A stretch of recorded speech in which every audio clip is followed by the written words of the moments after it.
Hi, welcome to Waco ISD TV. I'm here with Dr. Tyrone Tanner and Board President Pat Atkins. President Atkins, I know we're doing a lot to change the narrative in Waco ISD. What's going on now? Well, one of the things we're really working on is working with parents and teachers on the concept of cultural responsiveness. And this is something that really came about in part because of House Bill 1842 and some challenges we're facing on some of our campuses. And the board wanted to really extend this conversation to the community and bring in neighbors and partners and parents to see what we can do to really improve the education and bring in the city to look at what additional resources we can make as an investment in these neighborhoods. And through that, we were aware that there really are some trust issues between this district and some neighborhoods and some of this community. And so, as you know, I'm on the board of Prosper Waco. Yes. And in talking with a board member by the name of Ramona Curtis, she said, I got just the man for you. You need to talk to Dr. Tyrone Tanner. I guess she's a student of yours in the doctoral program down at Prairie View. And so we began this discussion about services he and his group could provide for Waco ISD. So that's where you come in, Dr. Tanner. Well, we're really excited to be working here in Waco. Our focus as a company is really on how we can assure all students learn.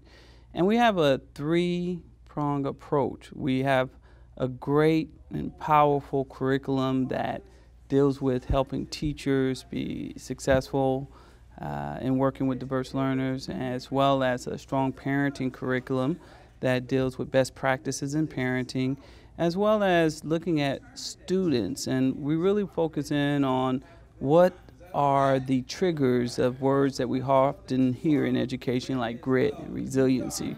You know, why do we have one child that goes to prison and another goes to Harvard? And so what we're looking at is how can we make sure and assure that all students learn? And that's our philosophy, just results, no excuses.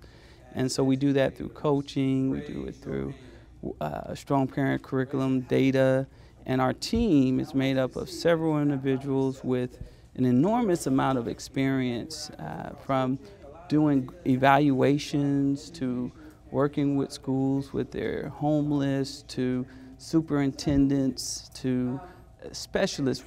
So you're really with educational concepts. While my name often, as the CEO, I started the company 10 years ago, is often associated, what you're really getting when you hire educational concepts is a company that's full of resources and talent that allows us to, in a seamless way, address all the critical issues and create the partnerships that we need to address the whole child. And I think one of the components you said was about evaluations, and I know with President Atkins' work with Prosper Waco, metrics is probably one of the things that really interested you in this program. Yeah, you know, when we started talking about it, and Dr. Tanner and I have had a number of telephone conversations and about sort of what the needs were here, and the more he talked about really the concept and the idea of really hopefully someday getting TEA to recognize cultural responsiveness even as an endorsement, so that because this training is so important to so many districts around the state. But yeah, I mean, having that measurement piece, being able to show that the things that they're bringing about in working with teachers, working with parents and the students, and the coaching piece making a difference, that was a big part of it. And I guess to follow up on what you said, you were talking about sort of the folks involved in your team. I just got to sit in on the teacher training.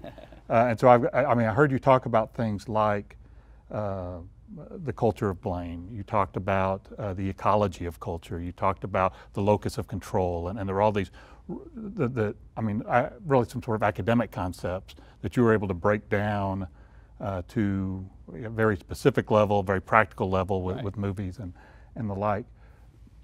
Tell me where that kind of came from. And sort of what in your experience helped you to say, okay, in a 2-hour training to make a faculty and staff culturally responsive, these are the key components. I mean, is this based on your personal experience, or is it academics, or where did it come from? Well, a snapshot of my background is I was a teacher, administrator, middle school, high school, personnel director, now professor, been a professor at a couple universities, and so my area of focus is cultural responsiveness. So I've written more than 6 books on these topics, as well as over 30 articles. So, but when you talk about the origin, we've done a lot of research where we literally have tracked what makes a teacher successful when working with our diverse learners.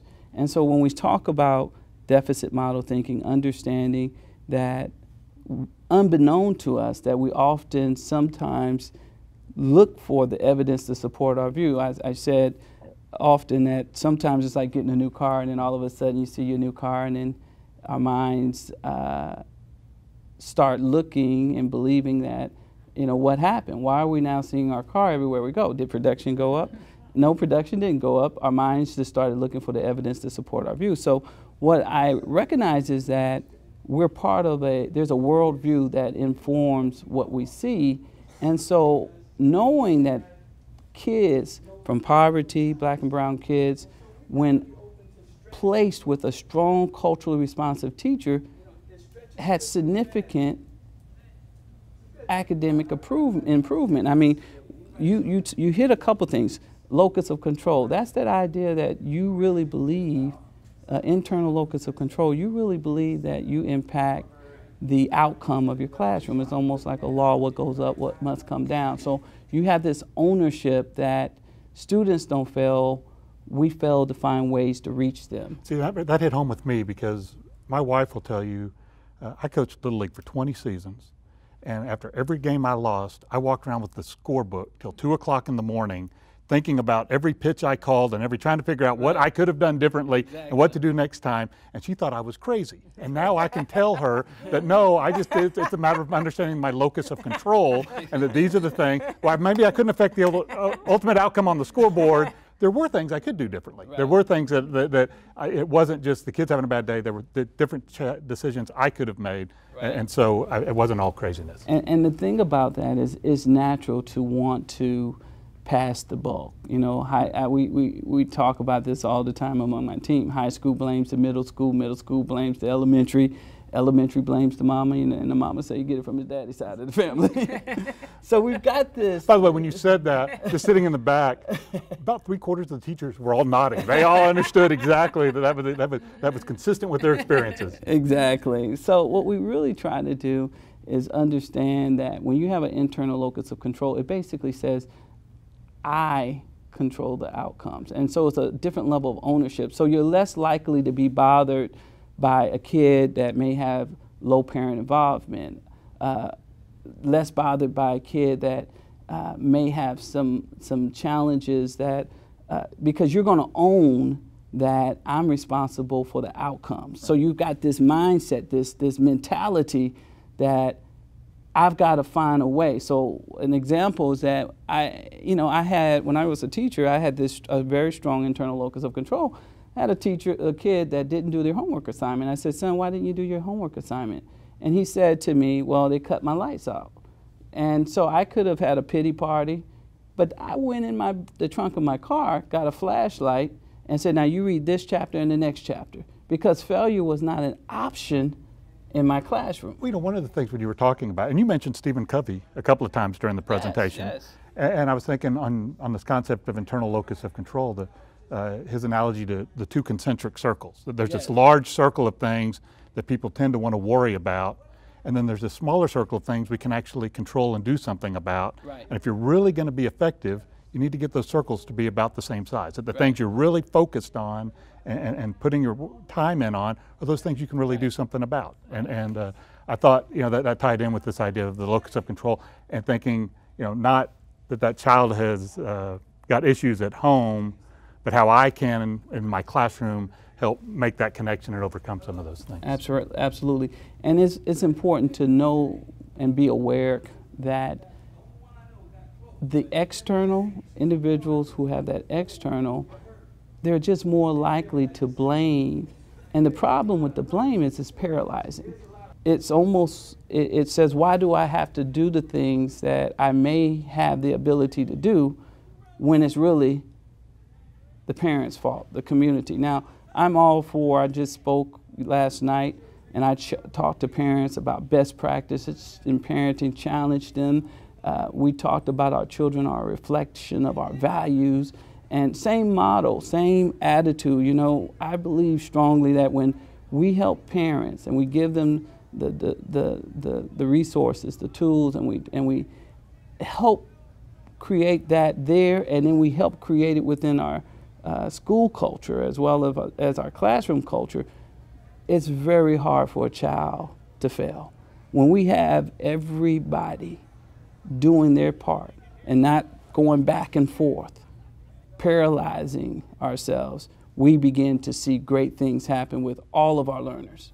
You know, one of the other things that you seem to get a lot of nods of head on was this concept of, I think you called it the ecology of culture, and whether folks came in to the country voluntarily or involuntarily, right. And how that over time manifests itself in sort of an inherent lack of trust of the system. And that when you're dealing with populations that maybe came in to the country involuntarily, whether it's Native Americans through oppression or African American population through slavery, that there's that inherent lack of trust that we as a school system need to really make the effort to understand, right. and help bridge that lack of trust. Right, and so what is called cultural ecology, and the idea is that how groups are acculturated and how they respond influences their attitude. So your voluntary are those who are here as a result of religious freedom, financial gain, and what we find is that they tend to have greater trust. What's happening is that there's a greater emphasis in assimilating, so trying on new ideas. Barriers are not viewed as fixed, they're temporary. I learn to speak English, I'll be fine. Some of my, for example, my Chinese American friends, they often name their children Cindy, and so it's just this attempt to really to try on. See, the issue is not race, it's not even as important, the poverty. It's, I think, often the trust, because it's hard to have a trusting relationship or a strong partnership in the absence of trust. Think about it. I mean, if you're with someone you don't trust, are you really going to try on what they're telling you? You're going to be hesitant. And so what this piece does is really helps us understand that there is some distrust, but that distrust is not solely on how they were acculturated, but it's also the historical experiences. And I talked about the Plessy versus Ferguson and Brown versus the Board of Education. And so there's this historical, even up to today, the overrepresentation in special ed that many African American Hispanics are experiencing, as well as the underrepresentation in GT. So what really happens is that distrust that may have been on the initial side through the historical experience is now reinforced through additional historical experiences. Not only do you have those major historical experiences on a national level, but I mean, in all candor, decisions have been made here locally. Yeah. You know, where most of them before my time, before Dr. Cain's time, but there are things that, you know, decisions that have been made through segregation and that have reinforced this lack of trust with the school district that we've had. You know, and we own that. Whether it was our fault, whether we're here or not, we know it's ours to deal with. Right or wrong, fair or not, before or after, we have a situation we need to deal with. You know, one of the best things I think that really came from a member of the board, when Dr. Cain first came, Norman Manning said, you know, part of what I'm hearing from my community is they never hear from Waco ISD unless we're asking them for something. If we want their votes on a bond issue, right. but otherwise they feel like there's really not that relationship. And so he and Dr. Cain put together a schedule where on the fourth Sunday of every month, we would just go to different congregations and worship. No presentation, right. No handout, not asking for anything, right. Didn't even ask to be recognized. We were just there, just to be with them, and got to see a lot of different church communities and got to meet a lot of folks. It was really special because it was just a way to be there and just a small step towards establishing that trust and that relationship. And how they went out of their way to welcome us. I mean, you talk about feeling welcome. It wasn't, oh, I see you. It was like they waited to make certain we knew that they wanted us there. It was very nice. And so the importance of the cultural ecology piece is understanding the awareness that there are individuals who we want to be aware that there's the distrust so that we don't increase distrust. And so, as I talked earlier, we want to be intentional, and a kid gets in trouble. You know what, we're going to help this. We know that you love your son, and we want to help your son, and we're going to make sure we do whatever we can to make sure he's successful. See, that changes the narrative. One of the issues is when we don't understand that distrust, teachers take it personal.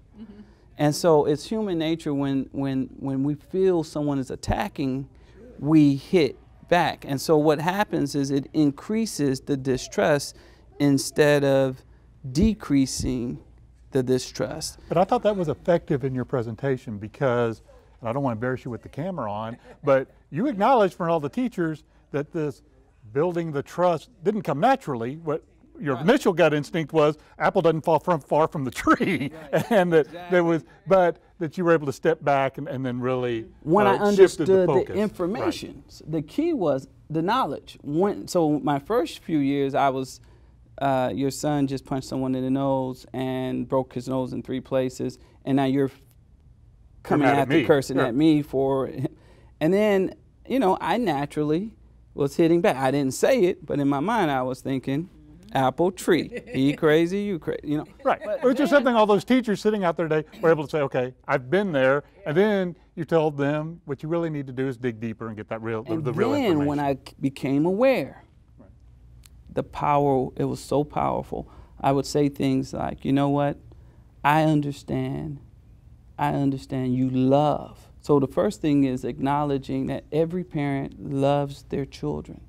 They love their babies. And the one that comes up to the school and fusses at the principal and flip-flops loves their baby as much as the one that asks to meet with you and maybe go hit a couple golf balls. So the key here is really understanding that being intentional and not taking it personal, which is against human nature. If I hit you, you want to hit me back. And so when I really was able to I'm guessing if you hit me, I would just hit the floor.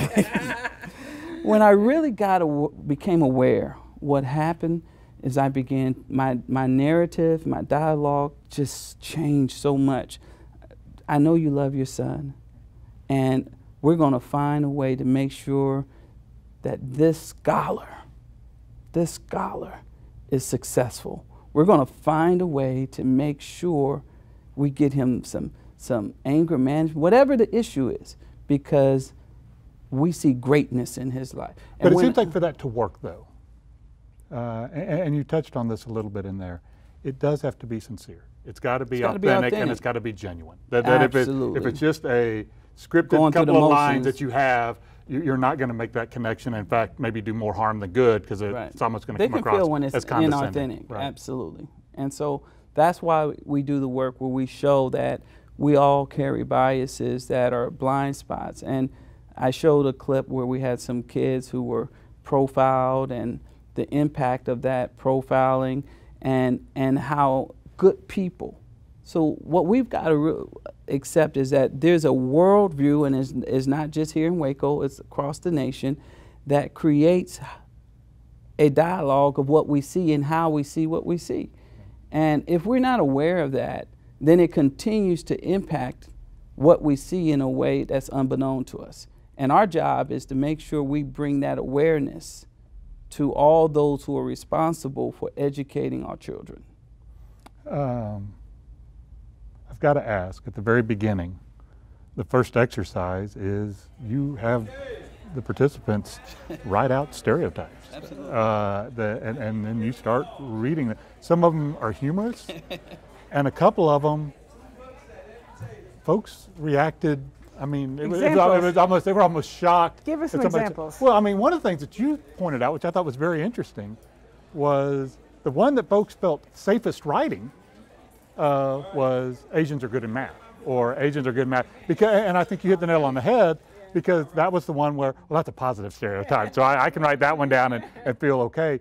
But, you know, some members of his team started reading some about, I forget the exact verbiage, but it was basically, you know, African Americans are thugs and criminals, and Right. and you could feel this uneasiness kind of set into the room as Right. folks knew that they had heard that, or they had family members or friends who carried that around, and it was, I thought that was a powerful way to start the discussion. Yeah, because the problem that we have is that we can't have these conversations, which means we don't often grow, because we are not allowed the space to really have honest communication. And that's why I started that piece with the circle of trust, you know, don't be outside the circle, right?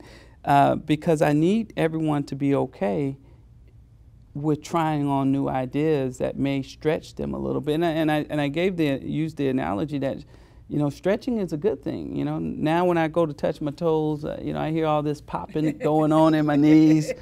But if I stay there long enough, blood starts flowing into those old bad joints and healing takes place. So for healing to take place in a community, in a school, we've got to allow ourselves to stretch. And that means trying on new ideas, trying new approaches, and being okay. Well, and I think that's why he's such a good fit for what's going on in this community. I mean, as we started talking about the need to have these transformation committees and really begin a dialogue with parents and also with the neighborhood about, you know, again, investment of resources and things that can be done, you know, not only between the hours of 8 and 3, but outside the school day. We knew some of these issues were going to come up. And you're right, there are things that if we were going to bring about meaningful change, this was a discussion we needed to have. And it wasn't going to be easy. And I think your approach and your ability to connect with your audience, bring sort of the academic background and sort of the theory behind it, but also very practical examples, it really works well. And I think it's going to bode great results here in this community. Well, that's what it's about. Our company is about results. And so if we don't see the results, then we didn't do our job. We want to bring all the stakeholders to the table and create a plan that's going to allow children to experience success. And so that's what our company is about. And it looks a lot of, as I shared earlier, sometimes we do leadership retreats, sometimes we do teacher retreats, sometimes it's parent workshops, sometimes they're teacher workshops. We have online support. You mentioned it earlier. We're looking to add this piece as an endorsement. And so part of our work is we've got to continue to show that we have the evidence, the support, the results that we're experiencing in order to have that added as an endorsement. We've got campuses that are telling us in the Houston area that their discipline referral rate have gone down as much as 500% after we've done a series of workshops. So we've learned how to connect and to give teachers the tools. And one of the things I think is important to understand is that these are tools that transcend race and gender. These are tools, and they're not tools that individuals are born with or often get from their higher ed program. And so this is one of the reasons that I've written this book and other books that deal with best practices in helping teachers experience success. It's not a race issue, and that's why I took the time to talk about the distinction between culture and race. Your race doesn't change, but we often associate stereotypes with race. And so we begin to see, because we're connecting the two. And so this work begins to really get at what are those areas? The Pygmalion effect, self-fulfilling prophecy. You know, students don't become what you think or I think, it's what they think we think they should become. And that's powerful in understanding how students will rise to the level of expectations that we set for them. but we've got to believe that. And part of our work is to give teachers the tools to increase their efficacy and have them take on a more internal locus of control so that all students experience success. Now, when we did our research, we found that external teachers could have and be successful with certain segments of the population. But when it came to our diverse learners, they need to have that internal locus. We found a significant difference between teachers who had an internal locus control and the academic success of diverse learners, because basically they're not going to accept where they're coming from as a justification. They're less likely to be impacted by deficit model thinking. So all these pieces are powerful as it relates to reaching and connecting with our individuals who are coming from poverty or who are black, brown. We want to make sure teachers in that classroom understand that you've got a job to do, and we're not trying to have our experience or hear excuses. And, I mean, to make it clear, I mean, you've mentioned the one book, you've also got, Oh. we've referenced it, but you're also working with parents. I mean, it's Absolutely. not just the teachers need to change. I mean, you're working with parents. Absolutely. And we're building that same cultural responsiveness there. You mentioned your team, you mentioned your research. Before we turn it back over to Dr. Cain, I mean, I'm going to put you on the spot, and I'm sure you're going to leave somebody out and they're going to regret. but tell the folks at home, some of the folks who are on your team who are helping you put this program together. Okay, so I have Dr. Douglas Herman. He's a statistician. He leads the data team. We do surveys almost on everything, and we actually analyze data that helps us make research-based decisions. You know, the first time we met, one thing that really impressed me about Dr. Herman was we were doing a survey at the first meeting of the committee, and he asked a question, because I think I probably know the answer to this, but do you have a different culture at J.H. Hines than at the middle school, Carver? Right. And we talked about it, we said, you know, you really do. You know, the parents have different concerns, and so he said, well, I need to break that out. I can't just have parents, community members, Exactly. educator. I need to have a Hines parent and a Carver parent if this research is going to be accurate, because you've got two different cultures on this. I thought that was fascinating that, you know, he was sensitive enough that he picked up that there was something else we needed to add to that question. He's one of the best at what he does, and that's the kind of, because we want to make this information something we can generalize and inform us in our practice. And well, he's sitting over here and I don't want to stroke his ego anymore. Who else is on your team? I've got right there in the back there, David Garcia. David Garcia was an administrator. He's been with one of the largest school districts in the Houston area. He's worked with the homeless. Just been an amazing asset to the company, because he does a lot of the translations. If you notice, we had all of our PowerPoints were in English and Spanish, all of our forms in English and Spanish. We have all the headsets that we use to translate, and he translates, and he knows how to summarize my words. And he's just a great guy. And so you got members of the team from out of state as well. That's right. Dr. Martin is a superintendent, has been a principal. He is, his area is dealing with turning around schools, and just a fabulous. We've worked together on some very big projects where there was a decree, and we've had to, and anyone who's dealt with some of those challenges when you have the federal, state, and local, and you're trying to, and we have just, but I think he's probably going to be Secretary of Education someday. He's a fabulous team member, and we go back and have been working together since the foundation of this company. In fact, one of the first workshops I did was at his, when he was a principal at one of the schools in the Houston area. This was more than 10 years ago.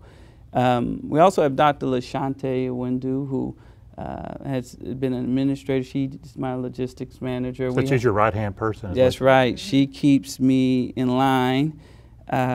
We have several other team members that do a great deal of work for us as well.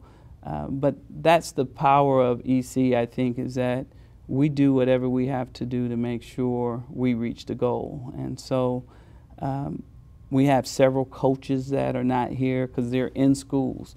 So we believe that if we're going to make a difference, we've got to also be a part of a conversation that continues. So they actually evaluate teachers, support the district, support principals in helping teachers experience success. Teachers want to be better. We just have to assist them in meeting the needs of all students. And so we probably have 10 contracts with districts, with schools, with just coaching, where we're just doing coaching. And I don't know how many parenting contracts we have. It's just an enormous amount.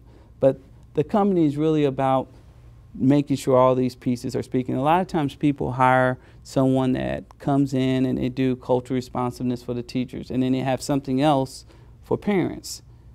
And what we found is that they don't always, there's no continuity. So we're hitting all those pieces as one company. And I think that one-stop shopping approach is what makes us really unique and special as a company. Well, as a board member, I'm glad you're here. I'm sure the administration is as well. Well, we are, and I want to thank you for being here, you and your team, for helping Waco ISD work with its parents and teachers and students to move everyone forward. So thank you for your help.